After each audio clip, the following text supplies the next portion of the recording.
اس نے ریاست مدینہ کا نعرہ لگایا. یہ در حقیقت ریاست بنو امیہ ہے. اس نے تمام وہ کام کیے ہیں جو فرقواریت کو فروغ دے.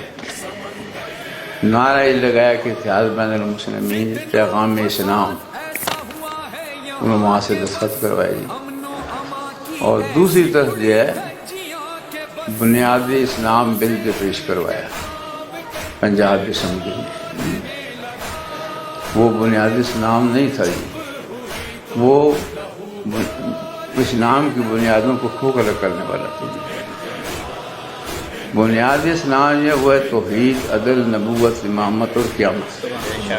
یہ بنیاد اسلام ہے. تو اس کے بعد اس نے جب گورنر نے اسے مسترد کیا، دستخط نہیں کیے، تو پھر اسی کو لے کر جو ہے ایک یکساں نصاب کا نعرہ لگایا.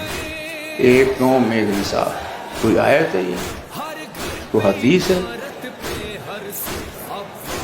یہ ہے کہ ایک قوم ایک دین، ایک قوم ایک کتاب قرآن، ایک قوم ایک قبلہ، ایک قوم ایک کتاب، ایک رسول، ایک نبی. یہ تو ہے، لیکن یہ نہیں ہے کہ ایک قوم اور ایک نصاب. یہ ہو ہی نہیں سکتا.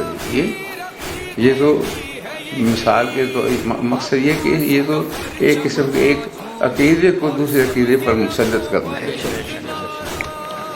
یکساں درود میں قرآن و سنت سے متصادق اصحابی کا تفصیل شامل کیا. میرا آپ سے سوال ہے کہ اس وقت 75 سال یعنی پون صدی ہو گئی ہے. کیا پون صدی میں نہیں یاد نہیں ہے؟ تو یہ شادی بھی ہے. پون صدی میں کیوں نہیں پڑھا؟